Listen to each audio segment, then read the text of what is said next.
رب اشرح لی صدری ویسر لی امری واحلل عقدۃ من لسانی یفقہوا قولی رب زدنی علما رب زدنی علما رب زدنی علما۔ سورہ ملک آیت 19۔ اولم یروا الی الطیر فوقہم صافات ویقبضن۔ اللہ تعالیٰ کہہ رہے ہیں کہ کیا بھلا وہ نہیں دیکھتے اپنے اوپر آسمان پہ، آسمانی پرندوں کا ذکر ہے کہ وہ اپنے اوپر پرندوں کو نہیں دیکھتے کہ جو پر پھیلائے ہوتے ہیں یا ان کو سکیڑ لیتے ہیں۔ دو طرح کی جو ہے وہ اللہ تعالیٰ نے یہاں پہ پرندوں کی جو ہے وہ کیفیت بتائی ہے کہ ایک میں وہ پر پھیلائے ہوتے ہیں، یا ڈسپلن میں جیسے آپ کہیں کہ جیسے پرندے اکثر جو ہے وہ ایک لائن میں قطار میں جا رہے ہوتے ہیں، اور دوسری کیا ہے کہ جس میں وہ اپنے پروں کو سکیڑ لیتے ہیں۔ ما یمسکہن الا الرحمن، کوئی بھی نہیں انہیں تھامتا سوائے رحمان کے۔ وہ جو پرندے ہوا میں ہوتے ہیں اور بالکل سٹل ہوتے ہیں یا وہ اڑ بھی رہے ہیں تو کون ان کو تھامے ہوئے؟ اللہ کی ذات۔ انہ بکل شیء بصیر، بے شک وہ ہر شے کو دیکھنے والا ہے۔ ایک پتا درخت کا گرتا ہے نا، وہ بھی اللہ جانتے ہیں اس کو، اور جو پرندے ہوا میں اڑ رہے ہیں اللہ ان کو بھی جانتے ہیں۔ کس کے پر کھلے ہوئے ہیں، کون اپنے پروں کو سکیڑ رہا ہے، سب کچھ اللہ کے علم ہے اور اللہ ہی انہیں تھامے ہوئے ہے۔ امن ھذا الذی ھو جند لکم ینصرکم من دون الرحمن۔ اللہ تعالیٰ اس آیت کے بعد اس نشانی کے بعد اللہ تعالیٰ اگلی آیت میں بتا رہے ہیں، پوچھ رہے ہیں، سوال کر رہے ہیں کہ کون سا لشکر ہے تمہارا ایسا کہ جو تمہاری مدد کر سکتا ہے رحمان کے مقابلے میں؟ کون سی فوج ہے جو تمہیں اللہ کے عذاب سے بچا سکتی ہے؟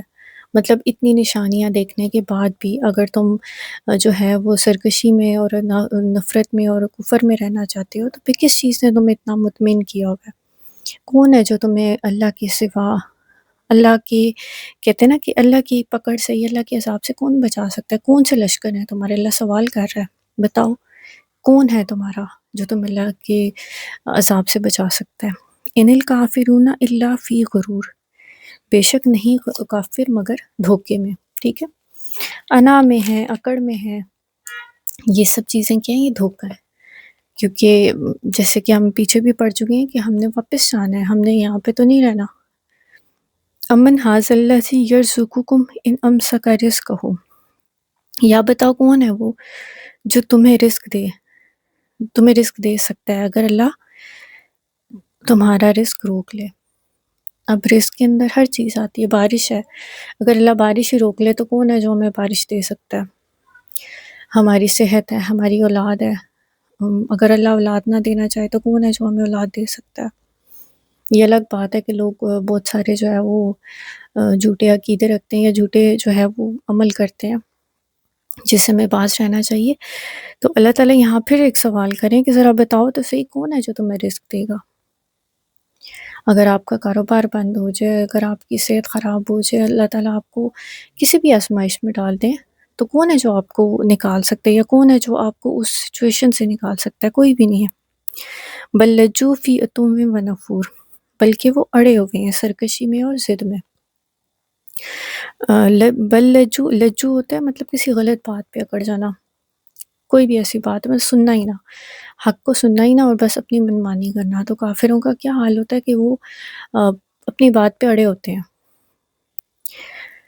اور پھر اگلی آیت، افمن یمشی مکبا علی وجہہ، تو کیا جو چلتا ہے اوندھا اپنے چہرے پہ، اہدیٰ ہدایت پر ہے زیادہ، یا امن یمشی سویا علی صراط مستقیم، یا وہ جو چل رہا ہے سیدھا صراط مستقیم پہ۔ اللہ تعالیٰ نے یہاں پہ مثال دے کے بتایا ہے، پوچھا ہے کہ ایک ایسا انسان ہے جو اندھا چل رہا ہے، مطلب کہہ سکتے ہیں آپ اپنی خواہشات کے پیچھے چل رہا ہے، یا پھر وہ سچ یا حق کو سنتا ہی نہیں ہے، بس ایک اپنی جسے کہتے ہیں نا اپنی دھن میں چل رہا ہے، وہ زیادہ سیدھے رستے پہ ہے، یا پھر وہ انسان جو صراط مستقیم پہ ہے، مطلب وہ عقل و شعور کے ساتھ، ہوش و حواس کے ساتھ اس زندگی کو اس طریقے سے گزارا ہے کہ اس نے آخرت میں اللہ کو جواب دینا ہے۔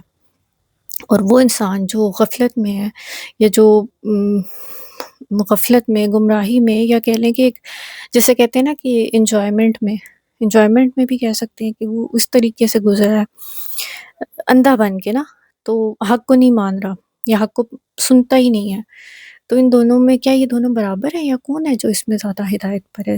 ظاہر ہے جو انسان عقل و شعور رکھ کے، جو ہوش و حواس کے ساتھ حق کو پہچان کے اس پہ عمل کرتا ہے، وہ انسان زیادہ راستے پہ ہے ہدایت کے۔ قُلْ هُوَ الَّذِي أَنشَأَكُمْ وَجَعَلَ لَكُمُ السَّمْعَ وَالْأَبْصَارَ وَالْأَفْئِدَةَ، کہہ دو وہی ہے جس نے تمہیں پیدا کیا اور بنائے تمہارے کان، آنکھیں، والافئدہ اور دل، قلیلا ما تشکرون۔ اللہ تو وہ ذات ہے جس نے تمہیں بنایا، نہ صرف تمہیں بنایا بلکہ تمہیں کان بھی دیے، آنکھیں بھی دی اور دل بھی دیے۔ اب یہ جو ہے کان تو جانور کے پاس بھی ہیں، ٹھیک ہے، آنکھیں اس کی بھی ہیں، لیکن جو بصیرت اور جو سماعت اور جو دل میں سوچنے کی جو حصہ ہے، جو کیفیت ہے، وہ اللہ تعالیٰ نے سب کو نہیں دی۔ تو اللہ تعالیٰ نے ہمیں سوچنے والا دل دیا، کان دیے، آنکھیں دی۔ اللہ تعالیٰ کہتے ہیں تم بہت کم شکر ادا کرتے ہو، مطلب ایک تو تم ان نعمتوں کا شکر بھی نہیں ادا کرتے، اور ان نعمتوں کی ناشکری کیا ہے کہ ہم ان کو کسی اور چیز میں لگائیں۔ مطلب ہم اگر میوزک سن رہے ہیں یا ہم آنکھوں سے غلط چیزیں دیکھ رہے ہیں، تو پھر ہم ان نعمتوں کی ناقدری اور ناشکری کر رہے ہیں، تو یہ بھی کفر میں ہی آ جائے گا، ٹھیک ہے۔ تو یہاں پہ اللہ کہہ رہے ہیں کہ بہت کم تم جو ہے وہ شکر ادا کرتے ہو۔ کفر جو ہے ناشکری کے اس میں بھی ہے کہ جب آپ ناشکری کر رہے ہو تو آٹومیٹیکلی آپ انڈائریکٹلی آپ اللہ تعالیٰ کا انکار یا اللہ تعالیٰ سے ایک شکوہ ہی کر رہے ہوتے ہو نا۔ تو یہ چیزیں ہیں کہ اللہ تعالیٰ نے کہا کہ میں نے تو تمہیں اتنی بڑی نعمتیں دی ہیں اور تم بہت کم شکر ادا کرتے ہو۔ قُلْ هُوَ الَّذِي ذَرَأَكُمْ فِي الْأَرْضِ وَإِلَيْهِ تُحْشَرُونَ، کہہ دو وہی ہے جس نے تمہیں زمین میں پھیلا دی ہے، وَإِلَيْهِ تُحْشَرُونَ، اور اسی کی طرف تم واپس لوٹائے جاؤ گے، واپس وہ تمہیں اکٹھا کر لے گا، ٹھیک ہے۔ ذرا کو مطلب پھیلانا، پھیلانا مطلب جیسے کسان ہوتا ہے وہ بیج پھیلاتا ہے، ٹھیک ہے، بیج بوتا ہے، تو ایسا تو نہیں ہوتا کہ وہ جب اس کی فصل تیار ہو جائے گی تو وہ اس کو کاٹے گا نہیں یا چھوڑ کے چلا جاتا ہے، ایسا تو نہیں ہوتا نا۔ ہر انسان بھی جو بھی محنت کرتا ہے، جب اس کا پھل آتا ہے تو وہ ضرور اس کو لیتا ہے۔ اسی طرح اللہ نے یہ پورا سسٹم بنایا، پوری کائنات بنا دی ہے، اللہ تعالیٰ نے زمین پہ انسانوں کو پھیلا دیا، تو اللہ تعالیٰ ان سب کو سمیٹ بھی لے گا۔ وَيَقُولُونَ مَتَىٰ هَٰذَا الْوَعْدُ إِن كُنتُمْ صَادِقِينَ، تو وہ کہتے ہیں قیامت کا یہ عذاب کا وعدہ کب آئے گا، یا لے آؤ اس عذاب کو نا اگر تم سچے ہو تو۔ قُلْ إِنَّمَا الْعِلْمُ عِندَ اللَّهِ، کہہ دو کہ بے شک اس کا علم تو اللہ کے پاس ہے، وَإِنَّمَا أَنَا نَذِيرٌ مُبِينٌ، بے شک میں تو ڈرانے والا ہوں، ٹھیک ہے، میں نے تو خبردار کرنا ہے۔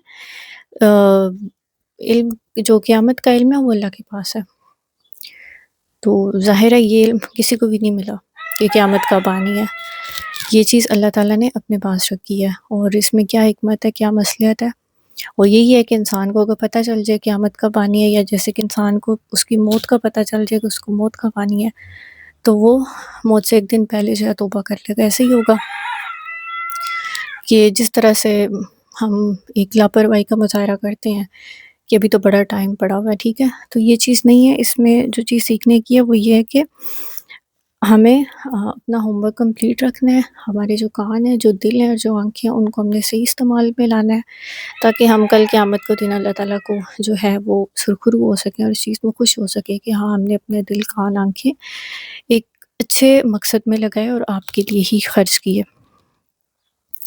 بالکل اسی طرح اگر رزق جو ہے وہ اللہ کے ہاتھ میں ہے، تو بظاہر جیسے مرضی حالات ہو جائیں، کبھی بھی اپنے آپ کو اس مایوسی میں نہیں ڈالنا، اپنی کوشش آپ نے جاری رکھنی ہے، اور اپنے لیے رزق کے لیے اللہ سے دعا کرتی رہنا ہے، ٹھیک ہے، کیونکہ بہت دفعہ زندگی میں جو ہے وہ ایسا ٹائم آتا ہے کہ جب آپ کو لگتا ہے کہ شاید آپ پہ دروازے بند ہو گئے ہیں یا چیزیں معاملات خراب ہو گئے ہیں، تو یہاں پہ تسلی بھی ہے کہ رزق جو ہے وہ اللہ کے ہاتھ میں ہے۔